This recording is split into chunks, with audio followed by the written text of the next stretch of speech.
sip Well, of folks, water. welcome back. Rimshots with Sean, brought to you by Barstools and Bandtalk. I'm here with my old new friend, Kereliuk, all the way up in Hamilton, Ontario. So, we started to, in the last segment, cover some of what you've been up to. And I heard, I knew the Jack Sith thing. I've heard some of your, I guess we'll call it prog or progressive metal, if you will. You're really, and you teach. I do. And Yeah. you teach. So you're a guy that has really carved out a living for himself doing what you love to do. Yeah. Whether it was, no, that was by, I was going to say that was by design. Well, You but know, it's nice to be able to get up in the morning and go like, you know what? I don't have to say, would you like fries with that? Or you know what I mean? oh, totally. Yeah, Totally. you kind Yeah. of write That your was, own ticket. I kind of made that decision walking up to the steps of my high school in grade 9. I'd already been playing, but I was sort of like, I remember it was a Monday, and we were forewarned on the previous Friday that we're all going to meet with the guidance counselor to help decide what we're going to do, right, for the next several decades of our life. And I'm like, oh, really? You start going through, okay, doctor, you know, all the usual options, and I'm like, I just can't see it. I just can't see me doing any of this and enjoying it one bit. So I decided somehow in my head, I didn't define it other than somehow I'm going to make a living playing guitar. Whether, and there's, if you look at it that way, there's a lot of options really, especially nowadays. There's a lot of avenues you can take musically. They're not easy. No, They take time, but you can teach, which is probably the one I jumped on first. You could be a transcriptionist. You could be you could do clinics. You could do, like, there's a ton of things that you could get into if you put the work into it, and you know while serving fries for a lot of people, you're going to have to do that. You're going to well, have to yeah. do that for a while. That's at the same time, right? But eventually it can you can overcome the stuff you don't like to do the stuff you do. I'll tell you a really funny story. So Sean Kilbride, drummer in Haywire, good buddy of mine. I don't know if you've ever met Sean before. I don't think so. He's actually doing that Rock of Ages show that I think is at the Elegant Theater or whatever that just opened last Okay. week. Yep. So I'm doing an alumni high school event at my old high school. They changed the name, and anyway, long story short, I'm talking with Sean. He's not going to be able to attend it, but he's going to do a video thing for the people there. And I said, when I was in school, the guidance counselor used to always use you as an example for me of, hey, Sean did it and he loved music, but he got through. And then look at him in Haywire, and he starts laughing. He goes, I quit twice. Like, Yeah. right. Yeah. So he goes, I just wanted to do music so bad. And he did. Right. And I think that there's not enough of, like, I was at a school, and the music teacher had all what you just did, all the potential careers of what you can do in music. And she actually didn't have performer on there, which was kind of neat. Wow. And you don't think about all the different avenues sometimes that are available as a musician or, somebody that's in the Yeah. industry. Yeah. And I think partly it's because it's such a special, like, if you think of it really, it's such a niche thing to be able to be a performer. Is probably Performer and teacher are probably the two easiest things to do in terms of, like, you could actually do that in a fairly short amount of time, whereas something like being a transcriptionist, well, now you got to learn the skill. Now you got to do all this other stuff to be proficient at that takes up a certain number of hours, which is usually quite large. But then how many transcriptionist positions are there to be filled? It's pretty niche, right? That's Right. just an example. But you could be a studio musician, so you're recording for other people. There's nowadays you could be an author. You could write books, Yeah. sell them on Amazon. I see people do it all the time now. I think initially what happens in the music business, and you'll maybe agree, you get in front of an audience for the first time, and you feel those people go bananas, and you go like, this is what I want to do. And Yeah. I know when I was younger, it was like, no, all I want to do is play and tour. And it was like, you didn't think about some of the other things. And then an example for me, I heard, was Paul Jerry, the drummer from Extreme, who is now probably Right. the biggest, manager / agent, an Yep. amazing drummer, but he decided, hey, you know what? I want to try something else. And you get in that headspace where you really kind of open up your brain to what's out there. Well, he was the guy Nice transition, by the way. He was the guy who facilitated us getting Nuno for that one track. Nice. He's actually friends with the Lost Symphony crew out in Boston, and he was sort of the conduit that we used to kind of pry Nuno out of the cave. Geez, I'll have to maybe talk to you about a hookup. I've been trying to get a hold of him because I tell you why. He was playing in Extreme. I think it was 92 or 93. They opened out here for ZZ Top. Yep, Hamilton. That was Cobb's Coliseum here, anyway. Yeah. It actually came from him. I noticed all the songs were 2 to 3 beats per minute slower than what they were on the album. And most times they're faster. Faster. And I'm reading an article, and he's like, when you're in the back of the arena and they're slower, they just sound better. They sound heavier. It stuck with me. Wow. And it's like, I actually try to do that now. And I never thought about it, but then nothing's worse than a song played too fast. No, that's true. That's true. Well, I mean, I don't know. I'm not a seafood fan, so fish and chips is worse than a song played too fast for me. But yeah, but you know what I mean? I mean, sometimes it works. And maybe way too fast, but I just thought that was a neat concept. Well, that actually is interesting because if you think about it, depending on the venue itself, there could be a bit of an echo back there too. So you hear it hits the wall, then it echoes back. Now, if the song's too fast, right, you're hearing You got Lagrange. right? Oh my God, it would sound like triplets at that point. Yeah. But if it's slower, you'll still get that slapback echo, but it's not as close to the next beat, I suppose. So that's interesting. I just thought it was a cool concept.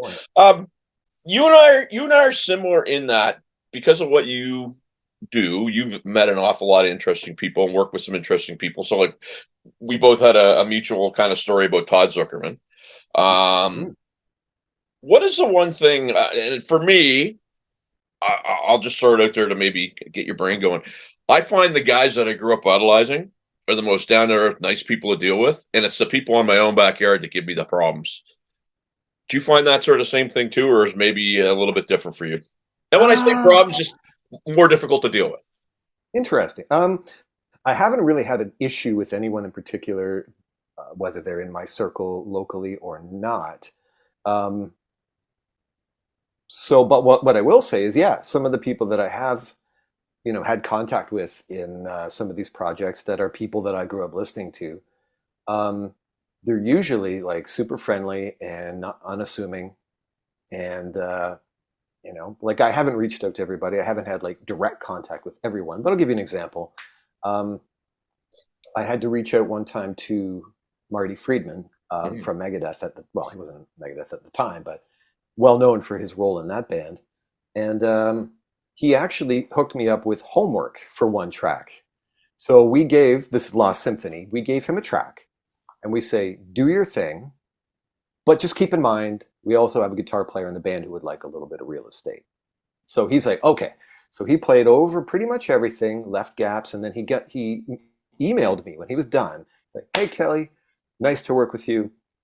Here's what I hear. Here's what I think you should do. And then he lays out this whole thing. Okay, go over here and double this part, and then do a little clean part here and do this and that. And then at the end, he's like, by the way, if you don't like any of that, just fuck it. Do your own thing. Don't worry about it. And I'm like, wow, I just got homework from Marty Friedman, right? And then another time I had to reach out to him for something else, guitar company related. And he got back to me within like less than 12 hours. And he lives in Japan. Yeah. So they're like 12 to 14 hours ahead. And, so it's like, you have that. And now if there's anybody who has the license or the right to be standoffish and ignore me because who the hell is Kelly, it would be him. But I've had other people, I know of other people who, it's not that I have an issue with them or anything like that, ever. I've never had a problem with anyone directly, but they're maybe not so forthcoming. They're maybe not so like. I had the honor to interview Billy Sheehan 3 or 4 weeks ago, and he said the only asks were don't get this, don't let Blabbermouth take it, and don't let Ultimate Guitar take it, and that was it. I didn't ask him why. That was his ask, and that's fine. Yep. One of the guys that I always wanted to talk to that had the pleasure of doing was Liberty DeVito, and you want to talk about, his manager's like Lib can give you 15 minutes, and we get to the 15-minute mark. Hey, want to be respectful of your time? Thank you. And he's like, "Whoa, what's going on? I got nothing to do." And so we get, you know what I mean? Yeah, And we yeah, talked for 2 hours, and he was an absolute gem, right? So it's always nice when your heroes are nice people. that's true. That's true. Yeah. So these projects that you're working on now, and again, I don't want you to spill the beans because it's going to go down into another topic that I'd love to get your 2 cents on. I often have people ask me about setting of rates. So if you're going to record or you're going to play live, or how do you set rates and what do you do? You're doing some stuff. You told me before that you'll do it just for the project and not worry about it. You'll do some other stuff that's paid. What is your, I guess, theory or thoughts on how to properly set a rate for you that you're comfortable with and, that's fair? That I think kind of morphs over time. So when I first got into doing session recording, 25, maybe even more years ago, I couldn't assume anything. I couldn't assume that I was worth anything more than anybody else. I wasn't going to start charging people, you know, what I wasn't going to aim high. So in other words, I just kind of thought, okay, what would be a fair rate per song? Um, and that's the other thing too. You have to kind of decide for yourself. Is it going to be per hour? Are you that kind of guy? Or is it a per song Mhm. kind of thing? So what I decided was I'm going to do per song. And then if I get it done quick, if I get everything done in 15 minutes, great. And then, someone can go, what, you charge me this much for 15 minutes? And I go, no, I saved you an hour of studio time, which is worth more Right. than what I charged you, probably. Right? So I'm saving you 100%. time. So my worth in that case, my value is in how much time I save you. If it's not that kind of scenario, sorry, go ahead. You look like No, but not only that, but I'm guessing you're a guy that's doing a lot of prep before you actually go in to put, music to tape, if you will. So yeah. it's like there's that prep time ahead of that. It's not just you in the studio, turning knobs and what have you. That also depends on the scenario too. For example, with say Sound Chaser, one of the other projects, until lately, until the COVID thing happened, I never had a chance to hear any of the tracks ahead of time. Art would not send me squat. I'd go to his place in Collingwood, sit in the studio. He'd go, all right, pal, check this out. You hear it once, and he goes, okay, now we're going to go in and record it. Here's the section I want you to play on. Okay, that was good. Now let's do it again. Like, all I could do to prep for that is be there and be warmed up and have my ears open. Right. Right? There's other scenarios where people want you to go to a studio or whatever and record, and it's the opposite. They'll send you the track. They want you to get acclimated to it. They want you to come up with something for it, perhaps, or whatever. So then I'll do my homework that way. But ultimately, when I go to a studio to record for somebody else, I don't walk in with something too set in stone, because what's going to happen? I've got it set in stone. I've got it into the muscle memory. I'm ready to go. Yeah. And I lay it down at someone, maybe the person who's hired me or the engineer is going to go, it's pretty good. Let's try it a little more purple. Right? Or let's do it a little differently. And now all that time and prep that I did at home behind the scenes is out the window, and we do something completely different. So sometimes I have a general idea of what I want to do, and I don't cement it in because I know it might change, and try to keep the flexibility that way. And people don't, and it's funny. One of the things that I found about rate, because I'm doing a lot of recording with the US guys, and I give them my rate, and I was for the month or two, I was trying to figure out why they were so excited. And it was the US Canadian dollar conversion, right? And it's like, well, I got to start charging these guys more. But what you bring up is true, because a lot of people don't realize, like, how humbling it can be to go into that studio and hear yourself, and you're thinking you're just slamming something that's amazing, and you're just, as Buddy Rich would say, you're selling clams. Yep. Right. Yep. And that's it can hard. be that way. So what do you have coming up? I know you're back out playing with the cover band again. How often do you guys play with that, if you don't mind me asking? 4 to 5 times a month. Okay, that's a good little run. Nice little go there. What do you have coming up? Other than that, yeah. Okay, so I've got Last Symphony We're beginning to record some new music, which will eventually, I think, become album number 4.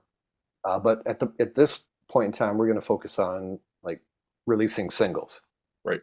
basically. Do a single every couple months or whatever. At the end, probably compile it with a bunch of other tunes to make an actual proper album. So there's that. Other than that, I've got a friend of mine, Ken Baird, keyboard player. He plays in a progressive rock band of his own called Monarch Trail, and I'm going to be working on their new album, which I've already started. And my my first uh, my first job is an 18-minute long track. Wow. So give me 20 minutes. Well, yeah, exactly No, right. it's Exactly. going to take longer than that. But that's my first mission that I've been handed down. So in terms of the recording stuff, that's the most immediate thing that's on my plate. The other thing that I want to, and I want to thank you for doing this because, like I say, you and I have had a lot of conversations now, and I think we think very similarly and conceptually and whatnot. And you sent me a video, so I was just saying, hey, you know these guys, and you sent me a video, and I sent you a message back. So Dave Wanless from Svengali, and I said, oh my God, I know Patrick, and you're like, how the heck, that's how small our music community is, especially now that it's online. It's Yeah. crazy how, and I've never met the man face to face, but I've known him online for 2.5 years. Oh, Patrick. Yeah, yeah, Yeah. yeah. I've known Pat for quite a while now. I actually did some 2 or 3 guest solos on the Fear on Fear's first album, and it looks like I'm going to be doing another one on the one they're just about to complete. So I just talked to Pat the other day, so You're I'll talking say to him, hi tell him to I you. said hi. I don't Will get to do. talk to him a lot now, but I had him on the show early days, him and the bass player. Um, and I just thought that band was just lights out, man. I thought they were great. Yeah, it's for them. They're seeming to get some really good material together now. Not that the first album wasn't, but they're really evolving in a musical way in that sense. And I think it's just a matter of getting the album done, securing the lineup, and they're off to good things for sure. Good stuff. Well, look, sir, I want to thank you for doing this. I want everybody to subscribe because this is how we meet new people is subscribing and following us on here. And we could do this all day because I'm sure I would ask you one question, you bring up a name, and all of a sudden, boom, there's Yep. 5 other people that we have in common. We're going to stay in touch. I'd like to love at some time, you know, work with you. I think that would be amazing. In this I day and can't see age, I'm that sure not we can happening. make that happen. Absolutely. And I wish, I hope that you have great success and keep us in mind when you're releasing stuff so we can get it out there for you. Definitely. Thanks very much for the opportunity. It's always a pleasure to chat and hang. Right on. Thanks, guys. Cheers. Thank you.